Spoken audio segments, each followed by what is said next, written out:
Okay. I have an army. We have a Jillu. হেডিয়ার আসসালামু আলাইকুম, কি অবস্থা সবার, কেমন আছেন আপনারা? কলকাতা থেকে মিমি চক্রবর্তী এসেছে প্রিন্স মুভি দেখতে। এই বিষয় নিয়ে শাকিব খান লাইভে এসে কি বলল বিস্তারিত আজকের এই ভিডিওতে দেখতে পারবেন।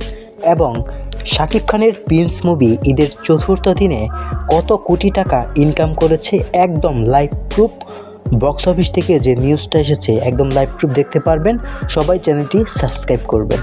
ফেসবুকে একটি পোস্ট করা হয়েছে যে কলকাতা থেকে মিমি চক্রবর্তী এসেছে শাকিব খানের প্রিন্স মুভি দেখতে। এটা সম্পূর্ণই একটি গুজব, একটি নিউজ। এটা ফেসবুকে পোস্ট করার মাধ্যমে এই বিষয়টা ব্যাপক পরিমাণের ভাইরাল হয়েছে ফেসবুকে। তো বন্ধুরা, ঈদের চতুর্থ দিনে বক্স অফিস থেকে একটি নোটিশ এসেছে যে শাকিব খানের প্রিন্স মুভির ইনকাম চতুর্থ দিনে মাত্র 3 কোটি টাকা। তো প্রযোজকরা বলছে হয়তো আমাদের লস হবে, কারণ শাকিব খানের প্রিন্স মুভির বাজেট ছিল 11 কোটি টাকা প্লাস। সেই দিক দিয়ে বন্ধুরা রাক্ষস মুভি এখন পর্যন্ত হল ধরে রাখছে এবং দর্শকরা রাক্ষস মুভি দেখার জন্য ভিড় করছে।